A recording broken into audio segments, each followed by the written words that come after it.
Join us as we unravel our deep-rooted relationship with money, from earliest memories to eureka moments and building wealth.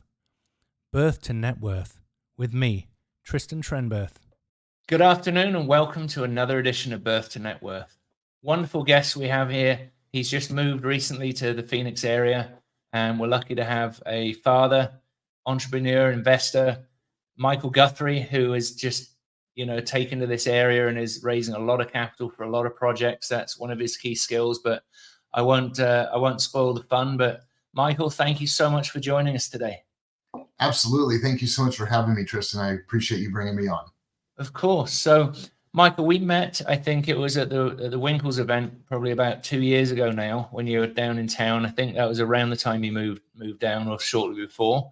Had a great conversation, learned a little bit about what you'd been doing with ATMs and previous businesses, and you were just kind of I think you're at the back end of that transition. We'll wrap back to that later on, but tell me a bit about your background, where you grew up, and what were your interests in life early on.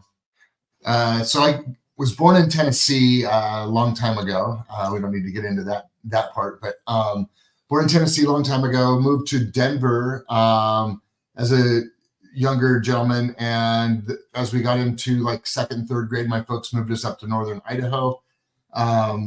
We were not very well off. My mom was a nurse and my dad was trying to figure out what was appropriate for him. And that's where I started learning about money, because we didn't have any. And so at that point in time, I learned how to mow lawns. And I created my own route every summer when we were out of school for the summer. And at one point, the route got to be so big, I actually hired my brother to help out and run part of that whole mowing lawns thing. And I used to take my money, and on the weekends, I'd go buy the family donuts. I'd take my brothers and sisters out to ice cream at night, because my parents couldn't afford to do that because they didn't have the expendable money. At least that's what they told us. So that was my first real experience of learning how to earn money and then save money. And then as I grew a little bit older, I kept the route of mowing lawns, and I also started throwing hay bales at some of the local ranches there in Priest River, Idaho. That's amazing. That's amazing. I cut grass as well, just for a couple of neighbors, not a big route, but yeah, that's incredible. So tell me about your first memory of money. Obviously, you shared with me a little bit about handling money and seeing what was around you, but what was your first memory of, maybe discussion of, or somebody buying you or not buying you something earlier in your life? My folks never really talked about money, probably because they didn't really understand money. Wow, that's a great question. So I sort of learned about how to generate money. I've been really good at making money for my whole life. I was never a really big saver, but I always ended up having money because I was always working for and it didn't matter what I was doing. I was always trying to create and bring more money to the table for myself as a young man. And I think when I started in high school, I was still living in Priest River. My folks wanted me to go to a private Catholic high school in Spokane, Washington. So I was living with a host family in Spokane, going to a private high school. And that's where I actually started to understand what real money looked like, because the kids would drive to school, my peers would drive to school in really nice cars that they would drive. And I never had a car. So I then figured out, okay, to get a car, I'm going to have to get another job. So as I was in high school, my sophomore year, I got a job working at a bingo parlor on the weekends, Friday, Saturday, and Sunday, as many hours as I could get, saving my money so I could buy a car. And there was a little, so I learned how to save money at that point a little bit. And I needed a car because I needed to have a car because all my friends had cars, and I couldn't get around unless I was going to ride the bus everywhere I wanted to go. And that only worked through a certain period of time of the day.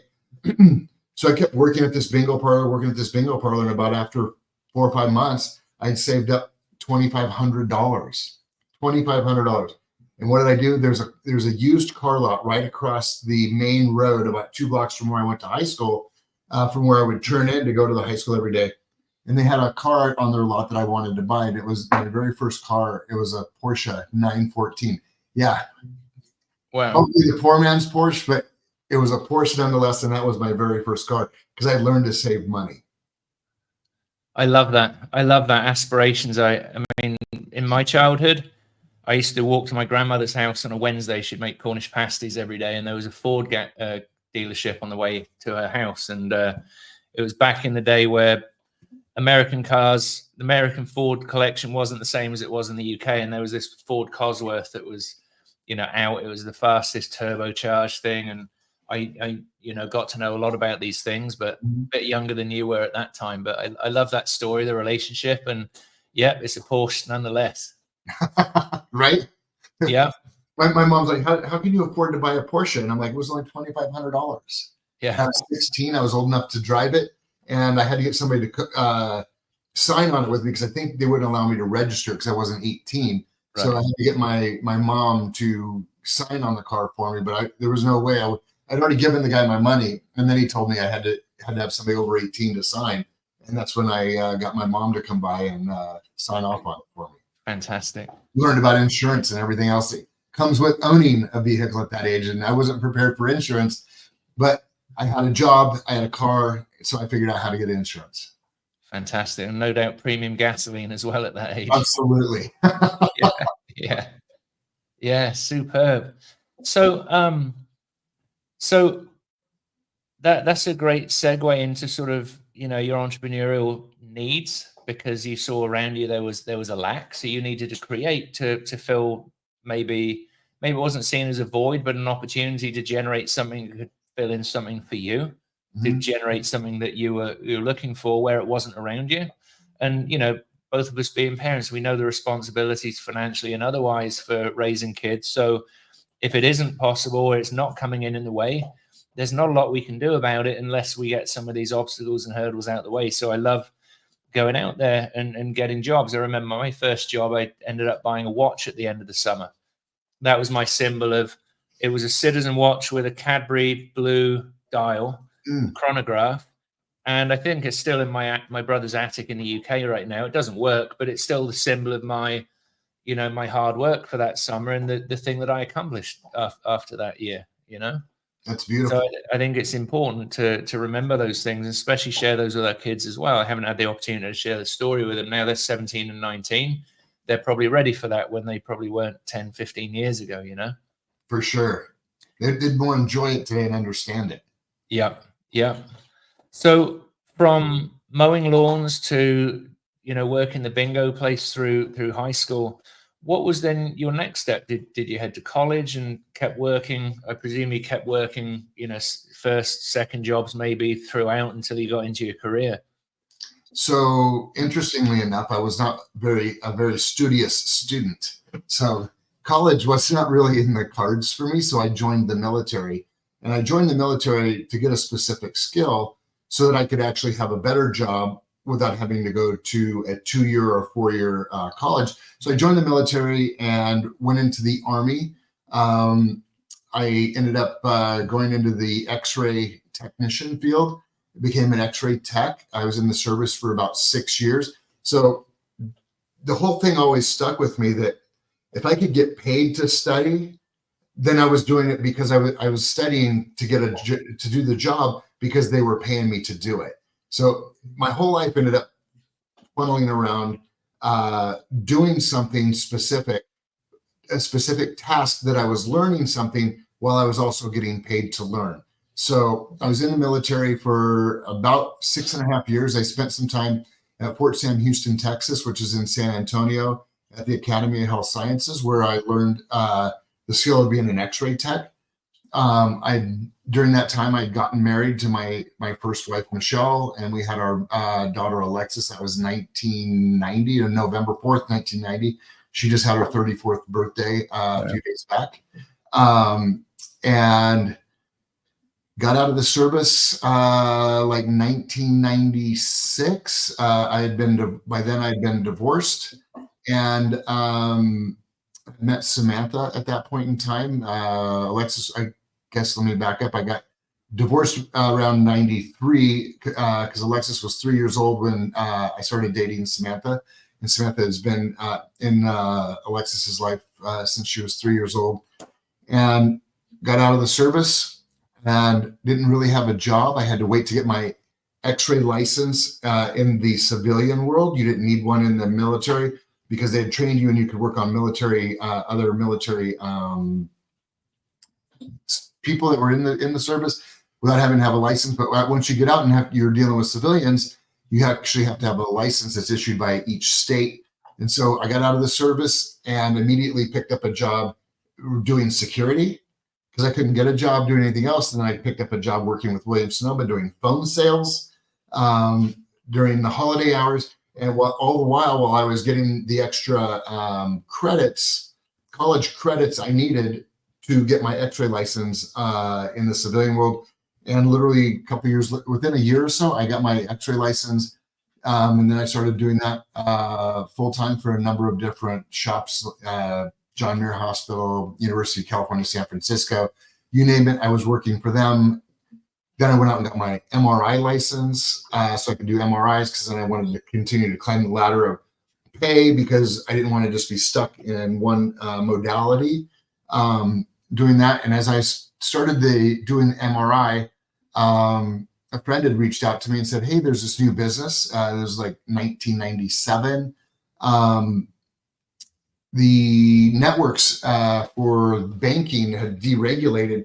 And as an individual, you could actually own an ATM machine. And my friend had brought me this opportunity through doing that. And that's how I got started in the ATM business. I went to a class at a gentleman's office in Phoenix, right here in Phoenix, in 97, started my own company, late 97. And off to the races we were, selling ATM machines. Incredible. That's a lovely journey. I mean, I didn't do formal degree college. I did a couple of years I did a year of academic study and realized it wasn't for me. I went into a vocational sort of thing. But those people that left the vocational course and then went to university, I had more experience and more knowledge than they did leaving theoretical studies for hotel management. And, I'd rather be in that position earning and learning rather than going to college and then coming out and then being kind of at stage one. Now you're behind on the relationships, the understanding the mechanics in practice, because theory is great, but unless you're in there and getting paid for it, then it's not advancing you. So I think there's great alignment there. So, and ATMs, I think I've seen a lot more over here in this country. There's been a few over in the UK. I think I worked a couple of nightclubs just as a sort of fun thing for one of my friends, and for a little period of time they had some ATMs there. But I think everything in America is much more commercialized and ability to make money from these things. So, and as we know, that's been a booming business. People pay that convenience fee, disloyalty fee, whatever you want to call it, for not using a Chase or a Wells Fargo machine. Just to get $20, they'll pay $3 to take that out. That's what, 15%, margin on what you're doing, no doubt.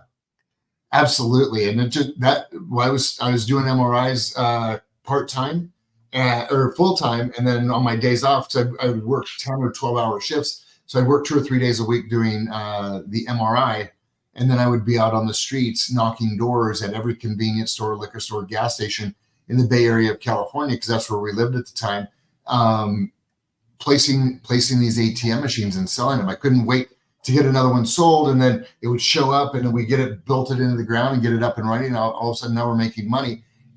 And then you should start making more money when you're sleeping. So that was an amazing journey. I started to make more money in the ATM business than I was in the MRI business. So Samantha's like, you need to quit the MRI business and get focused on getting more of these ATMs out while we're still a brand new industry, and start gaining some market share.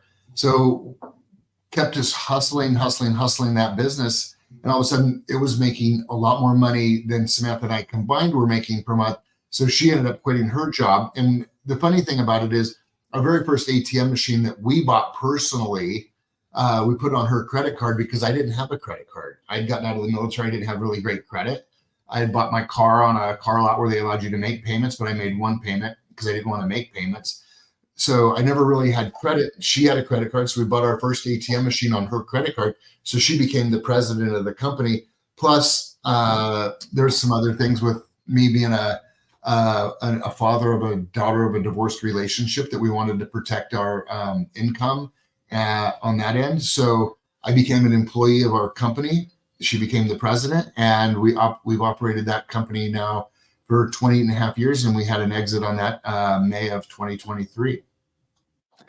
That's incredible. I love the evolution and the non-stop, through military to medical to money making and multiplying money. The money while you sleep is so key. Mm-hmm. If we can't get that lined up, then you may as well just sit in the rat race and get a regular job. Absolutely. And you asked me a question earlier about my relationship with money and how that came to be. And I've never really had a great relationship with money and saving money. I always just out-earned what I would spend. And it's funny. I was just literally in Breckenridge 2 weeks ago, hiking with some gentlemen that are in my Christian mastermind, and not my mastermind, but they were in the mastermind together. And one of the gentlemen, he's a financial planner and advisor here that actually helps run my family office here in the Phoenix area. And he's like, I don't have a budget. And I go, hang on, I go, let me grab my phone. I want to record that because my wife has always tried to pin me down and keep me in a box in regards to having a budget on what we're going to spend on a monthly basis, because we're only making X dollars now, being sort of semi-retired after selling the ATM company. And I've always just been, if I need to make more money, I will go figure out how to make more money. And so I never really wanted to have a budget, never wanted to live on a budget. I never wanted to have the constraints of those sort of things. And people might think I'm crazy, but I think it's when you get caged in and you put your whole life in this box, and this is the box you need to play in, all of a sudden all the fun starts happening outside the box. And I like to have fun a lot. And I think that's why we do what we do, because when we create more fun, we're creating more relationships, and we create another opportunity to help more people. And when you're helping people, that creates cash flow.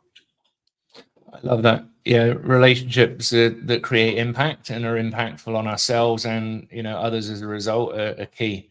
I'm doing a talk in a couple of weeks at the Tempe Center for the Arts, and the topic is your circle of influence shapes your future. And it's very true. If you need to change the shape of your future, or you want to change the shape of your future, you need to change your circle of influence. And that could be influencing your income.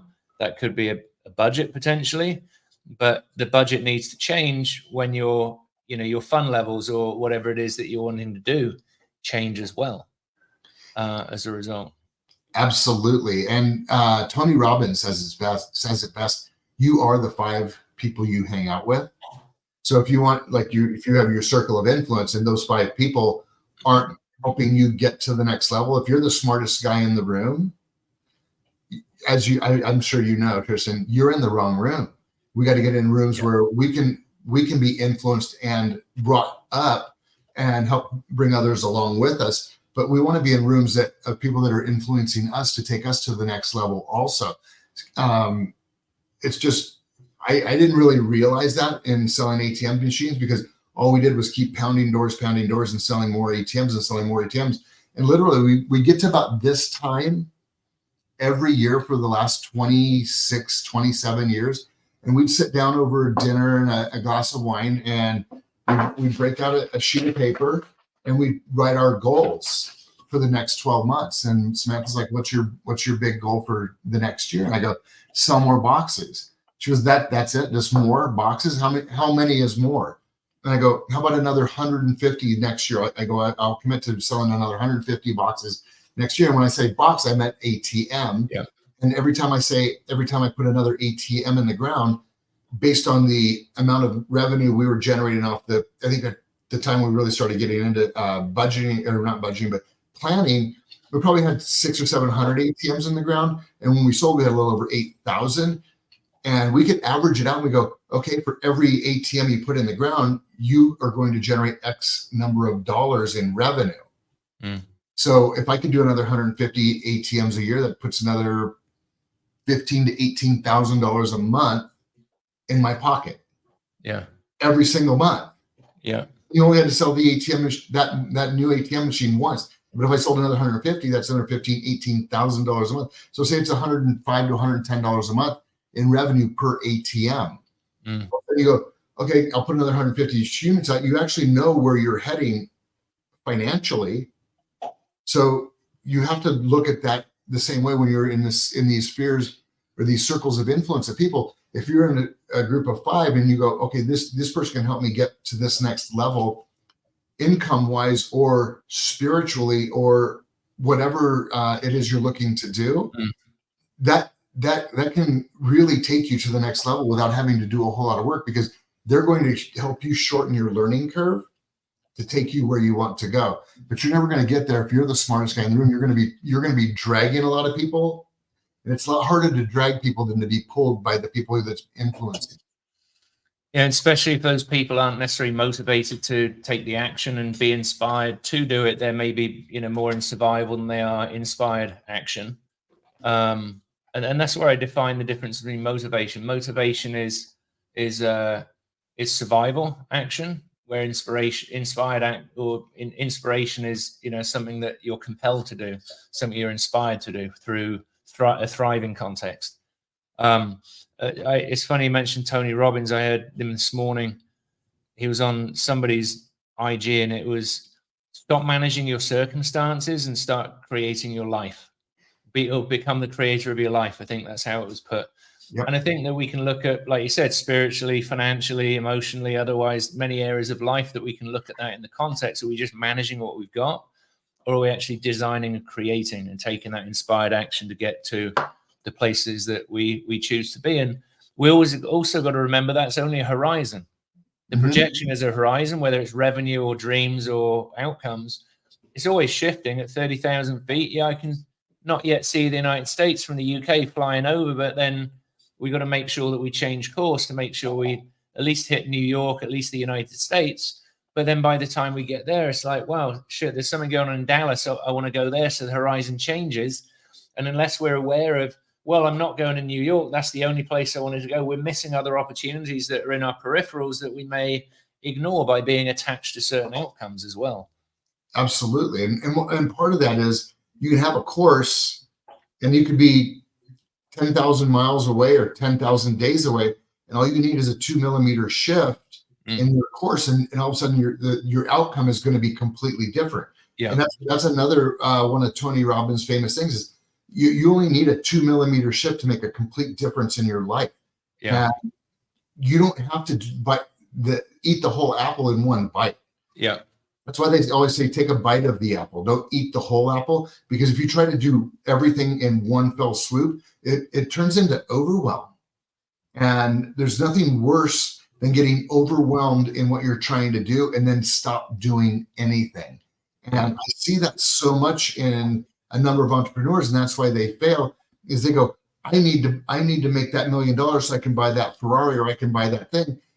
But if they just took little steps every single day to get to that outcome, instead of trying to take leaps and bounds and swinging for the grand slam instead of the base hit, you're going to get there a lot quicker with base hits than you're going to hit grand slams. The people that hit the most grand slams or the most home runs are usually the ones that strike out the most, because they're always swinging for the fence. And I heard this today from a gentleman that I know, love, and respect. And he said, always swing hard because you just might hit it. And so I just thought that was really, really funny. But why would I swing halfway and barely hit it when I could always swing hard and hope to hit it? And if you hit it, you never know how well it's going to go, or how far it's going to go, or how far you are going to go. So always be prepared for the long hit, but always be striving just to have the base hit. Yeah. Yeah. I don't understand cricket. I'm kidding. Baseball, but I know the concept. Yeah, for sure. And also the perspective on our context on life. Matthew Ferry says, he tells a story about 3 referees. There's a head referee, and then there's a new referee and an experienced one. And he said, well, he asked them both, what's a strike? And the new guy, you know, all excited, he's read his manuals, he knows it's fresh, and it says, well, if it's here and there, it's a strike. If it's not a strike. And he said no. Head referee says no. And the experienced guy's like looking a bit puzzled and sort of says, well, but if it's in this area, it is, and if it isn't, he said it's nothing until you call it. So until we determine and we declare what experience of life we're having, it's nothing. But we very often just lean into the negative, or, you know, the limiting beliefs, the limiting things, and that creates our context of the experience of life. And it's time for me to shift into different rooms right now, and I'm just determining which rooms those are going to be based on where I want to be going from this point. I'm divesting some stuff in Florida and Missouri just to, you know, reinvest that elsewhere. And yes, it's an interesting time. I'm loving it. Absolutely. And speaking of being in different rooms, me and Samantha have been in like 6, 8, 9 masterminds over the last 4 years. And we are literally removing the distractions from our lives to get focused on whatever God has in store for us. So I just want to be transparent. I want to be clear with my intentions, and I want to just sit back and relax and quiet my brain and my body and just understand where God wants me to go and where he thinks I'm going to have the biggest impact, or where Samantha's going to have the biggest impact. So it's just very important to relax and look forward and figure out which rooms you want to be in. I've been in a lot of rooms over the years, and like you, Tristan, you have to sometimes eliminate things. Like you're talking about divesting some property, or doing this. I'm divesting masterminds. Literally yesterday, I went online and I canceled my hotel rooms for January for a mastermind I was considering renewing. And I didn't even tell Samantha until we had lunch. We were having lunch today, and I go, hey, I canceled the rooms for that mastermind in Florida in January. And she goes, what's the scoop? And I go, I just don't think we should renew. I go, we paid to get in the group. We paid to learn from the group, and we paid to get to be friends with the people in the group. I don't need to be in the group to keep those friendships. It's up to me to continue to reach out and grow that track of friends, and continue to nurture those relationships. So I just want to make sure that I am being true to who God wants me to be in this next phase of my life. And I like that, because it's a level of confidence as well, because a lot of people see, you know, maybe it's the same at all levels of mastermind, but there's a scarcity in there where it seems to be a contingent thing. If you're not in the club, you're not cool anymore, and they can't talk to you, kind of thing. But it's a lower level mindset, I think. And, you know, I think that if I join a mastermind, if I can make one really good relationship from that mastermind, that's paid for itself. Maybe not financially, but that's paid for itself emotionally, spiritually, and generally manifest financially as well. That leads me to another mastermind or another environment, another room to be in. But it's determining where I want to be the dumb guy at the moment. Because, you know, I led the Arizona group for a real estate investor group here, led a number of things, and I kind of got stuck with being that person that knew things and not the person that's learning things at that point. So, you know, it's all part of the experience, though. I enjoyed that part, but now it's time to leverage some of the relationships where people have seen me doing that and know that I'm a giving person. And just it's one of those things. I don't know if it's the Go Giver. Do you remember the Go Giver, the book? I don't. It's like 5 laws of the Go Giver, and the last one is receptivity, the willing to receive. So, you know, you think Samantha wanted to give you something for Christmas, and you said, no, Samantha, it's fine. I love you, and, you know, I don't need it from you. You've just denied that person the opportunity to bring them joy by giving something to you. And one of the hardest things for me is to sort of ask for help or receive things. So, you know, that's where one of the areas I'm working on right now is deciding what it is I'm looking for, and then go and find the people and make the ask, because I know I'm clear that I've got contribution to make to other people at higher levels and lower levels. I've already made contribution, and the universe is ready to give me what I'm asking for wherever I choose to ask for that. Absolutely. And it's great that you say that, because I was just in Colombia with a handful of friends, and one of the gentlemen there, he runs a mastermind called Capital Raising Summit, and I'm a coach for him in that program. I don't get paid to be in the program. And he literally just came up to me and said, "You and Samantha have one of the best relationships and loving relationships I've ever seen." And I go, "Oh, wow." And I think you and I looked at him and I go, "And I think you and Francis have an amazing relationship also." And he goes, "You're doing it." And I'm like, "What?" And he goes, Yeah. "You're doing it." He goes, "You're not receiving my compliment." Just Yeah. just as to what you just said, right? I got to get into receivership, because I'm always so giving and wanting to add value and bring other people up, that I don't even take the time to say thank you. And it was just, here's a funny thing. It was just my birthday. What's today? The 6th, the 23rd of last month. So almost 2 weeks ago was my 57th birthday. And I come home and we're getting ready to go to dinner, and I'm up in the shower or whatever, and Samantha's doing whatever she's doing. And she goes, "Could you make me a cocktail? I'm gonna jump in the shower." And I go, "Sure, I'll make you a drink." And I go downstairs to make her a drink. And there's a big bag and some balloons and a box and everything on the dining room table. And I'm just in awe, because I wasn't expecting to receive anything. And literally 3 weeks before, I was in Houston with a friend of mine, because I was speaking at that same gentleman's capital raising summit.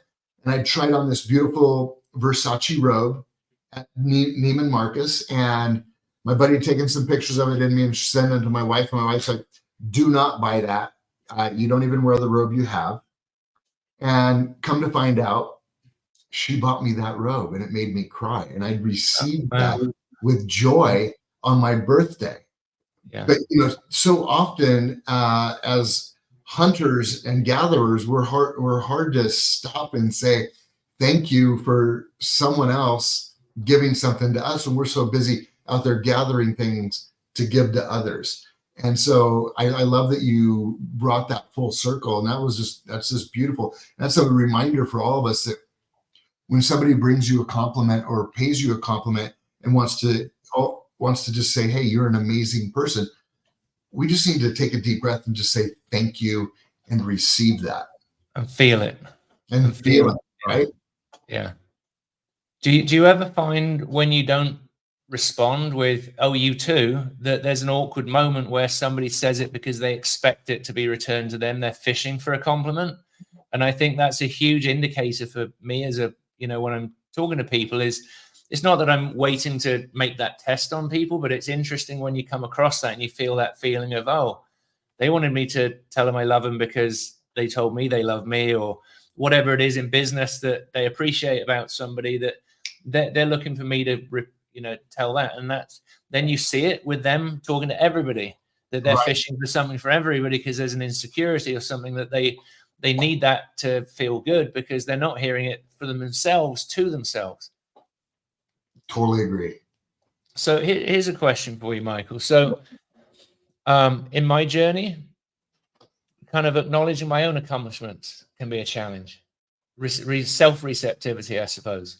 Is that a journey, knowing that you have begun to now receive more deeply compliments from others, that you now see accomplishments in yourself, like with the ATMs? And this is where I'm referring back to my thought pattern, is that what's your goal for next year? Oh, just 150 more. Not just 150 more, but it was an easy thing to do. And it didn't seem like a big accomplishment if it was just adding more sales. Was that something that you feel you didn't necessarily celebrate? Wow, I said 100 last year and we did 100.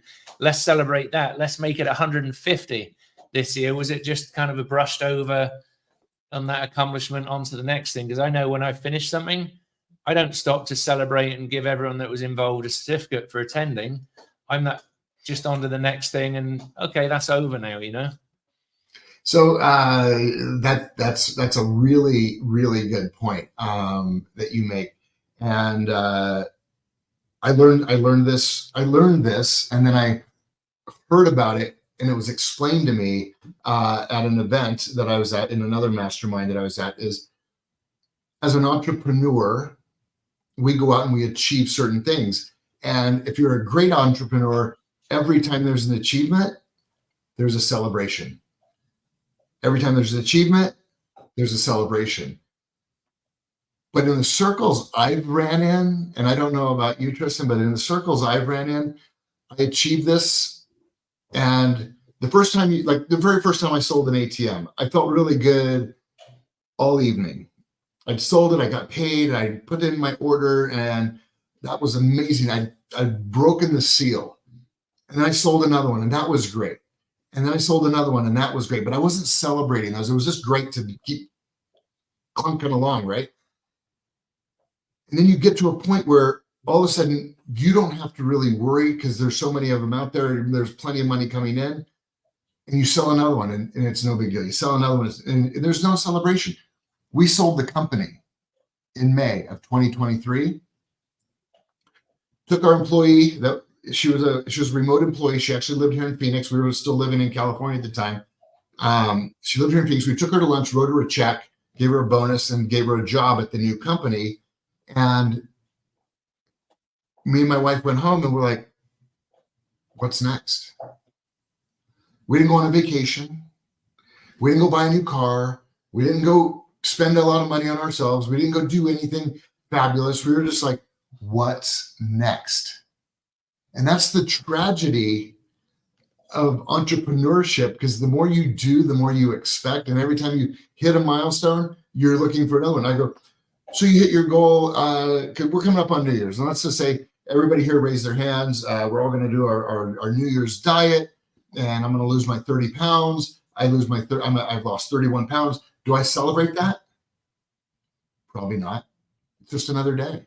Yeah. I had a birthday. I was lucky my wife bought me a robe. Otherwise, it would have just been another day. There would have been no celebration of another year of life. Yeah.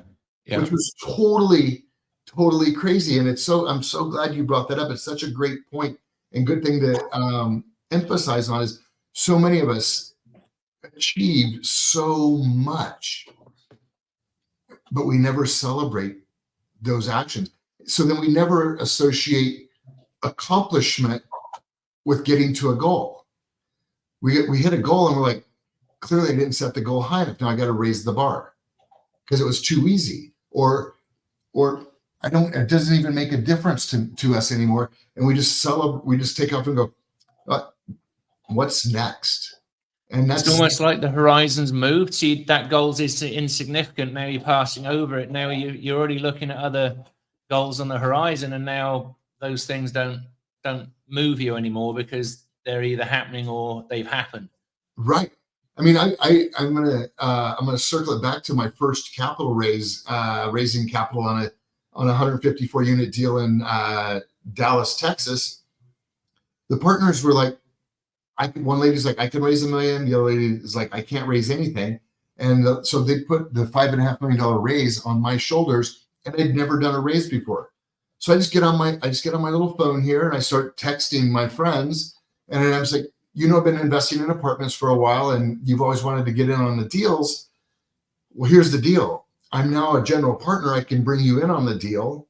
And this is a text string things I would send out. And I go, if you want to jump in, put your email and the amount of money you want to put in on here, minimum investments, 50 grand, And went through the letters starting with A, and I didn't say no for anybody.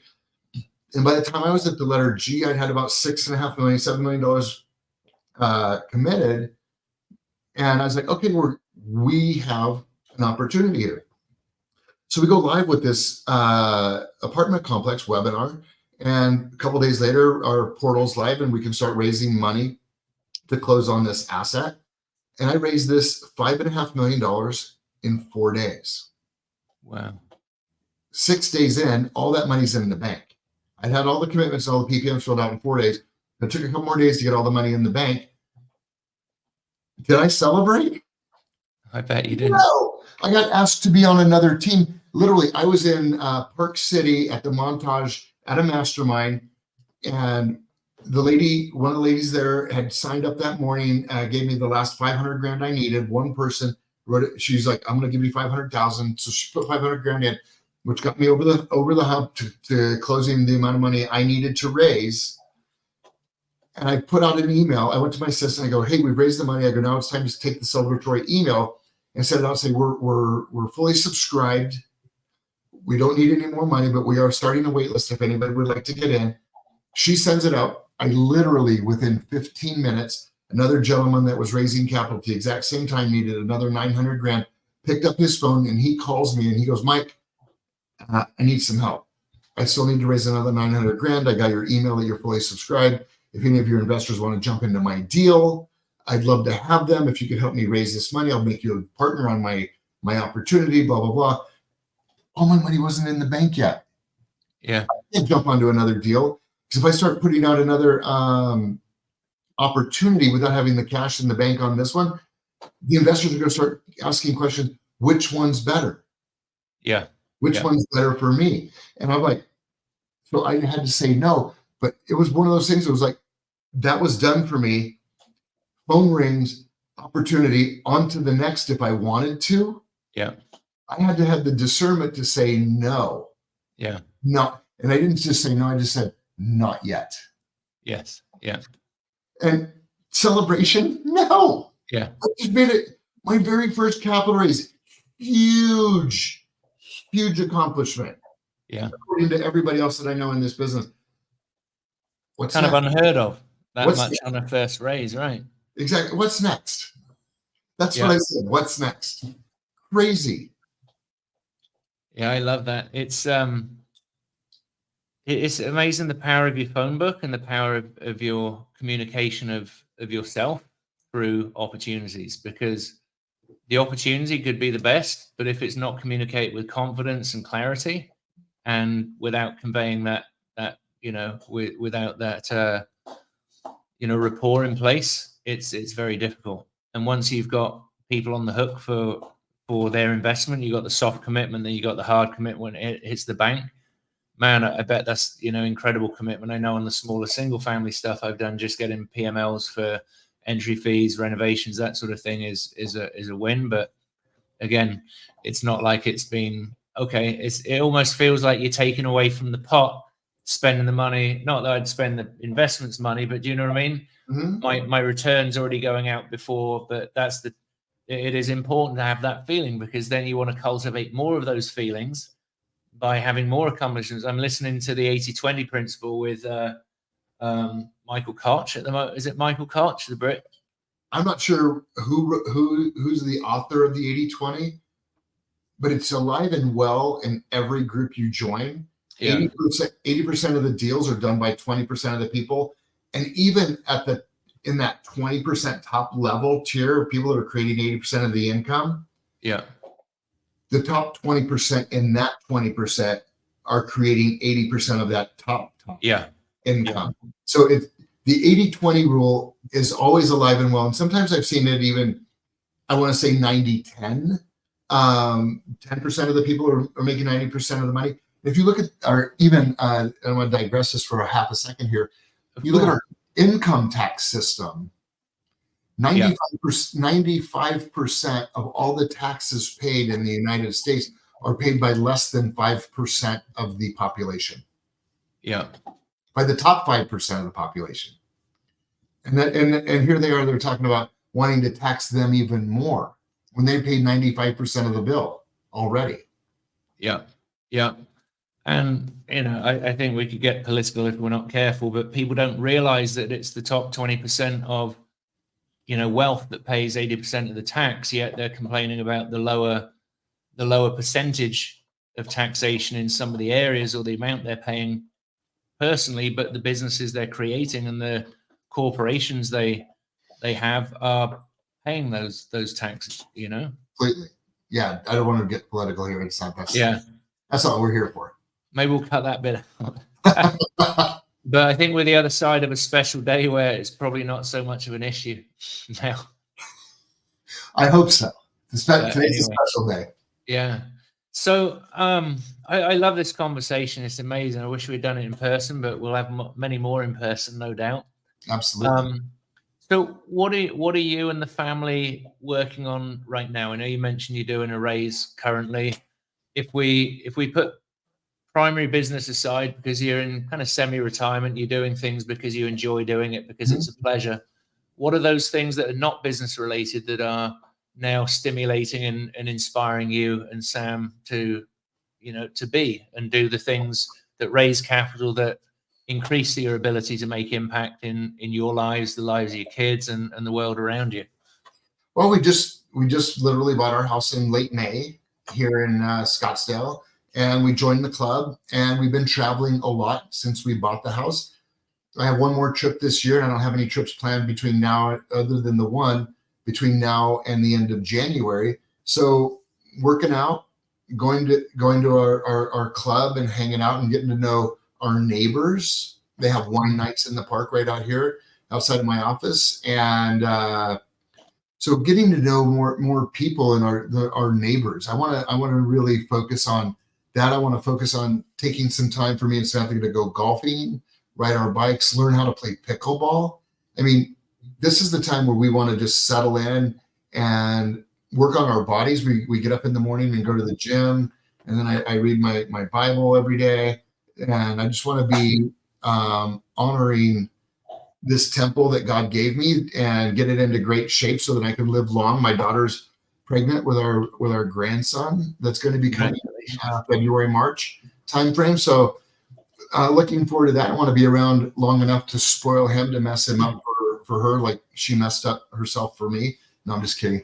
But I just want to be there to support and love on him. And I'm looking forward to the holidays coming up, and just being a good person to everybody that I come into contact with, and always being there to serve. Like the gentleman I met this morning for over breakfast, he had some real tragedies with his business and whatnot, and we hadn't connected for 8 months. We went skiing last year. That was the last time we seen each other.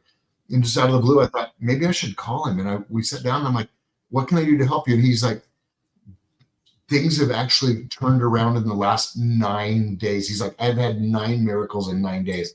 And it was just beautiful to get together and understand where he's at and what he's celebrating. And so I just want to take the time to go back through my phone and make the phone calls to my friends that I haven't had an opportunity to do for a spell, and just connect. Capital raising and doing that is one thing, but connecting with your friends, and not when you need something, but when you just want to share something. Share what's going on for you, understand what's going on for them, and just being able to connect on that level is something that's very, very important for me. I think that's really well said. In the real estate world, as I quickly saw, there's a lot of people that will contact you when they need something, and you don't hear from them any other time. And I think it's tragic in many ways. I think maybe some newer people, maybe they're a little humble and they think, well, I don't want to bother them unless I've got an opportunity. But it's those other conversations that make the opportunities more appealing, because you got that rapport and that genuine, authentic connection with people. Hey, I know your dog was sick many months ago. I know we haven't talked for a while. Is he doing all right? Oh, great. Or dog died. Oh, I'm so sorry. Do you know what I mean? Whatever the thing is, you've remembered something. And I know a number of people who have, use a CRM in that way. Last time they talked to Michael Guthrie, okay, there was this going on. Next time you talk to him, okay, Michael, what was your thing? And it's authentic because I cared to put it down. And then I cared when I called you next time to ask you about it, because it was my intention to do that. Yes, we might be doing business together. Maybe we're just friends. Maybe it's just in my calendar that, in your contact, I just say, oh, ask Sam about this. How's the grandchild? Is it born yet? How's he doing? Whatever it might be. I think there's too much rush and hustle and grind. Matthew talks about living the good life without the grind. And I think there's so much coming from that ease and flow. Also lives into the 80-20 principle. If you can focus on the 20% to make the rest of the 80% easier to manage, you're focused, you're happy, you're more present in that 20%. And then you can maybe stack another couple of 20% and have 3 times the impact in areas, but with much less time, but much more, emotional impact, spiritual impact, fun, joy, family connection, all of those things at the same time. 100%, completely. And that's practically the only reason we want to do things these days is for impact. Yeah. To make a bigger impact. Yeah. I can't remember which of the influences it was. They were talking about the 4 S's. And they were talking about the journey they'd come through. And, they come from survival through success, then through status when they wanted to, drive Ferraris and Lambos and all that kind of stuff. But now they're in a place of wanting to be, have some significance in as far as impact with people and society. And I think the quicker we can get to that, the better. But it's important to have those experiences too.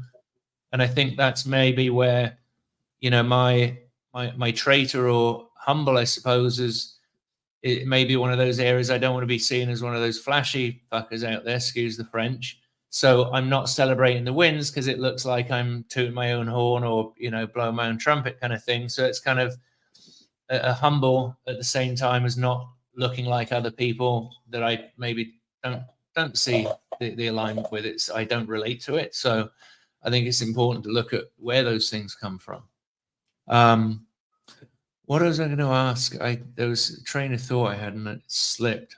So the temple. So 30 years ago, I did 8 static line parachute jumps in the UK when I was 18, 19 years old. And that was a dream I had to do free fall skydiving. And, I got into work, career, family, kids, all the other stuff, marriage, divorce. And in August or September last year, I decided, right, shit, I'm going to be 48 in December. Either do it or forget about it. So I decided I was going to take it up. And in December, I did my ground school, did my first jump, and I realized that I was as heavy as I could be to skydive. And I realized that the equipment that I was going to have to buy was going to be less options. My ability to fly and move and all of that stuff. So roundabout way, I was inspired to take on my health journey this year. And again, haven't really celebrated it in many ways, but I'm down about 70 pounds since December. And I've just been, in January and I think he lives up his place yesterday, recording a podcast with him about it. Guy called Matt Hoodie. And, we were talking about the journey, the fact that I, travel a little bit. I'm not static. It's not that simple. I put my life on hold now to cook the right thing and measure it and everything else. I've gone through a project, if you like, because it's a physical project on myself that needs those KPIs. We need to look at the numbers. We need to look at what's going on with projections and, influx of an outflux of calories instead of cash flow. And, I've made the differences and I've been committed to that. And I think it's been an amazing journey. And I struggled to run 2 or 3 minutes in January to get the 10 minutes cardio in a day that I did. Yesterday, I ran 7.5 miles straight. And in January, I'm going to be running the half marathon. I've committed to doing that in Tempe. I've signed up for it. I've met a coach the other day. I've got a training plan in the app. But it's just one of those things that everything compounds over time. Every little thing every day isn't a big difference. So there's nothing really to celebrate because the horizon's moving. Right. And near the end, when I decided I was going to, my goal was like 190. And near the end, it was like, I bet I could get to 180 or 175. So, again, that thing, I'm moving the thing so I don't celebrate till I'm pushing it off longer. Anyway, I got to 185 and I decided this is a good place now to start the reverse diet, change what I'm doing. But the long and the short of it is the celebration, but I'm speaking about it more. And in that way, I'm celebrating with myself when I'm running. It's not that I'm in the runner's high at this point. Maybe I will, maybe I won't. But I'm also thinking about the accomplishment that this last 10 months has been, not just as the goal, but the journey is the accomplishment, the experience of doing it, the person I've become up here. Because my body's capable. Yes, it might need to be in better shape. I might need to stretch my hamstrings like 6 times a day because they're tight as a wound up elastic band right now. But the person that we become through the experience is the goal. But we think of a goal as an end point. but the goal is to keep growing, keep experiencing at a greater level. And I think when we get into real estate, we look at 5 single family properties versus a 10-door property. It's easier to manage the 10-door property than it is the 5 individual doors. And then we look at the same perspective. Now I've looked at diet, I've looked at health and fitness. I'm adding more things in now. Some of these things apply to my business, and now holistically applying those to more areas of life. Sure. And looking at those numbers in more detail, we can be more granular with more awareness. And I think there's joy in that because we can see where we've come from. Absolutely. And if you don't measure it, you don't know if it gets better. That's like you measure your weight in the morning, or you measure at the same time of day every day. And then you measure your food and you measure your output. The one where I couldn't run for 10 minutes, I can only run for 2 to 3, but now I can run 7 miles, which is probably an hour and a half, or I don't know how fast you run, but you know what I mean? But it's a measurement of different things, and what can't be measured can't be grown or expanded on. And that's, so many people don't measure things because they don't want to know what the end result is, or did I get the goal? Did I hit what I needed to do? So they miss that whole point. And I think that's what I'm leaning into in certain areas of life that I haven't been measuring, or I'm not measuring closely enough, that it's easy to do this once I get in the habit of it. And it's just a small, it takes me 2 minutes to get on the scale, weigh myself in the morning. Once a week, I take photographs to send to the dietitian. We've got a comparison between then and now and sort of along the way. And, that's really the documentation for the statistics along the way with weight and a couple of other things, of course. But yeah, it's incredible. So good for you. That's beautiful. Thank you. So, what else? I asked you the question, what you're working on. I think that you really covered that really well. What is there something that you might be needing or would like to ask for that you haven't asked for in your life and your family moving forward?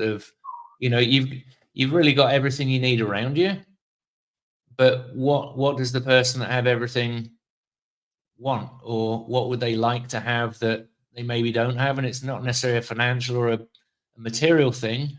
Is there something that somebody could bring to you that you would appreciate and be able to create impact with? Wow, that's again, I don't know that I've ever really thought about that, because anything I typically want or desire, we go get. What could somebody bring me?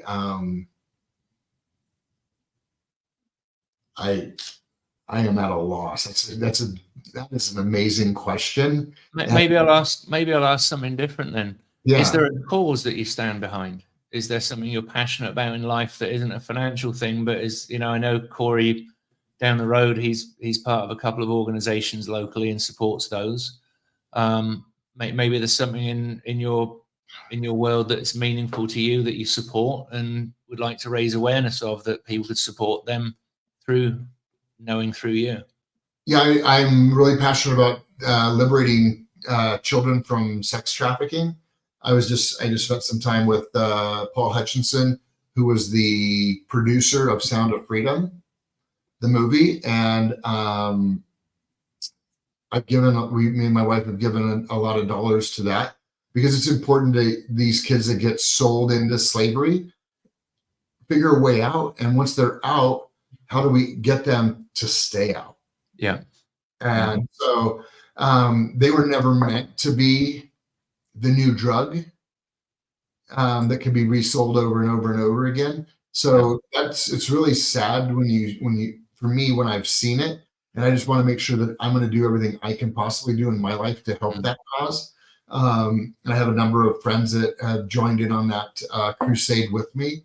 But I think finding something you're passionate about and make an impact in that space. And if somebody thinks there's something else locally here in the Phoenix area that I could get behind and be passionate about helping out locally also, as opposed to just nationally, I'm always open to looking. I go to Dream City Church.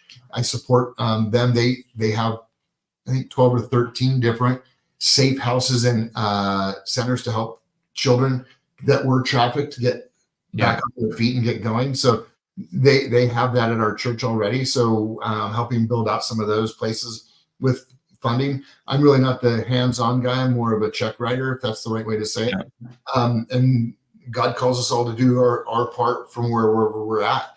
And so that's where I'm at. And I'm always looking for amazing opportunities to help others that have been disadvantaged by circumstances outside of their control.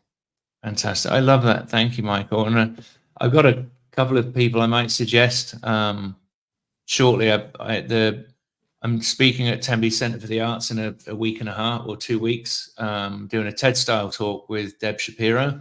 It's a program called DebX, which I did back in 2018. And she started a nonprofit 4 years ago called Amplify Voices, which was one of her friends was sex trafficked. She was abducted at 13 years old, and she was rescued at 16 and driven back to Tucson by a couple of truckers that rescued her in El Paso. And that resulted in a number of speaking circles, her being able to help people that have been sex trafficked or in that bit, I won't call it a business. It is a business, but those experiences to put a voice and have them be able to speak about it. What she didn't realize, there was a huge amount of healing through these women being together and talking about and having true empathy with each other that have been through similar experiences, instead of like a counselor that's been to college and is trying to tell them how to fix themselves or address things differently, but they don't truly have that experience. These women getting together was an incredible experience and resulted in 7 of them speaking on the stage at the Scottsdale Center for the Arts. Wow. There was a documentary created about the ladies speaking on the stage. It wasn't their talks, but the talks are there somewhere within the organization. But it was called The Journey. And The Journey is now, they announced at a fundraiser I went to a couple of weeks ago, Delta Airlines is now going to be showing their documentary on board for 3 months in the new year, where they're having a focus on the sex trafficking topic. So there's going to be a number of different documentaries. So if you fly Delta, people are going to be able to watch that. The following year, they were approached by the University of San Diego and the Diocese of San Diego, asked to do the similar sort of work with the formerly incarcerated. Last year was the year where they were approached by New York Teaching Hospital, University Hospital, to help women that had come through breast cancer. And the coming year is going to be the year of mental health. Wow. So I would love to introduce you to Deb, see if there's any, alignment or something that might be interesting. And I'm passionate about mental health, particularly for teens. My kids have been on a journey themselves and continue to go on a journey. But I've met a number of people locally, and there's a lady who's got a kind of a safe house, a project here. Another friend of mine in Las Vegas, he's a developer and very successful realtor there. They buy hotels to create safe houses and places that they can help rehabilitate women as well. So I'd love to make those introductions and probably get on the golf course with you guys. That'd be fantastic. So fantastic. Well, is there anything else you'd like to share, Mike? No, I am complete. Brilliant. Well, thank you so much for joining us today. Just stick around for a moment. I'll end the recording, but thanks everyone for joining us. What an amazing conversation. Thank you, Michael, for joining us, and we'll see you on the next edition of Birth to Net Worth. Thanks, Michael. You got it.